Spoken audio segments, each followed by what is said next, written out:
Let's talk about the so-called white music kings and why it's so taboo to talk about them, shall we? Elvis Presley, the Beatles, and Eminem. Let's talk about it. No one really goes into it. I have been looking around. No one talks about being frustrated that these so-called guys are called kings. Even though they all stole from black culture musically. Where would they be? They all admitted it. Elvis Presley from the churches in Memphis, and he took from Little Richard, took from Jackie Wilson. I know they were friends and respected, but let's keep it 100. He knew his skin gave him privilege. Ray Charles pointed it out. Remember with Bob Costas? And Ray Charles says, I know I'm going to lose my audience segment. Got to tell it what it is. The Beatles, great songwriters, but they'll be the first to tell you that black artistry was in their DNA. Little Richard was all over them. Chuck Berry was all over them. The blues, all over them. But they got the whitewash of the history. And then we get to old Slim Shady Eminem, but Dr. Dre is the producer and all the brothers sitting in the videos and everybody around. And the whole thing with Dr. Umar Johnson, which he's correct. And I'm with Lord Jamar. I don't hold Eminem in no high regard. And I know what Umar Johnson was saying. I don't. It's got nothing to do with races. I just don't think he's anything special, distinctive. But him being white does have his privilege. That's what Melly Mel was trying to say.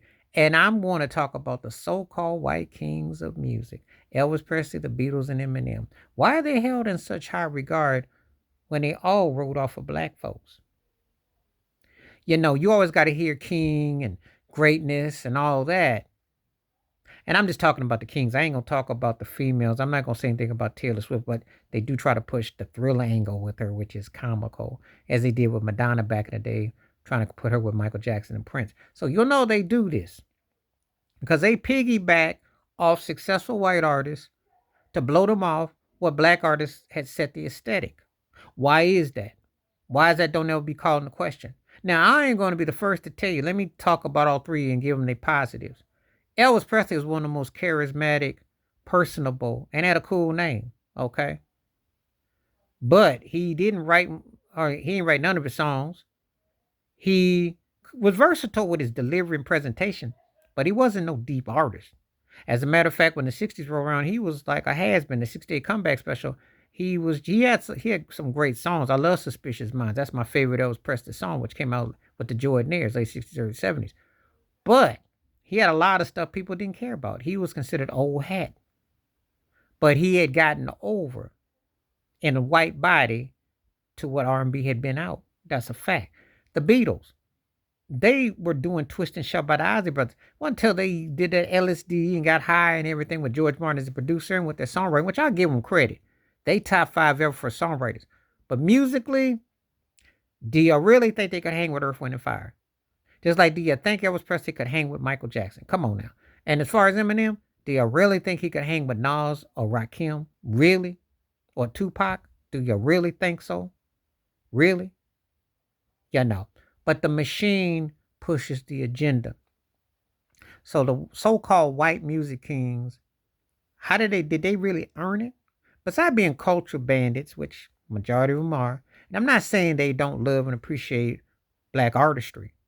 However, let's keep it 100. Let's keep it 1,000, shall we? Would they be as half as big if they was black based on their skill set? Because we ask a whole lot more of black artistry than we do of white counterparts. Yes, I'm not taking anyone's charisma and talents away. So let me be first to tell you this. Eminem can spit and he's got some flow, but his subject matter is limited. His whiny presentation is tiring, and he's overrated to me, just like Presley was and the Beatles were. But I can respect Presley's voice and versatility, but he wasn't no deep artist. And I can respect with the Beatles songwriting, but they weren't a great band. I'm not gonna go as far as Quincy Jones that says they couldn't play and they were garbage. But outside the songwriting and George Martin's production and some stuff, they ain't that memorable.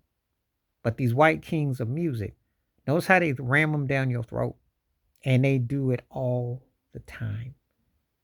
What you think? Let me know your thoughts. Please hit like, subscribe, welcome thoughts, comments, and I do respond. Thank you. Wash your hands. Keep your mind clear. Watch out for another. Share the video if you like. And also, please hit that membership because when you do, the videos that you request, I will do.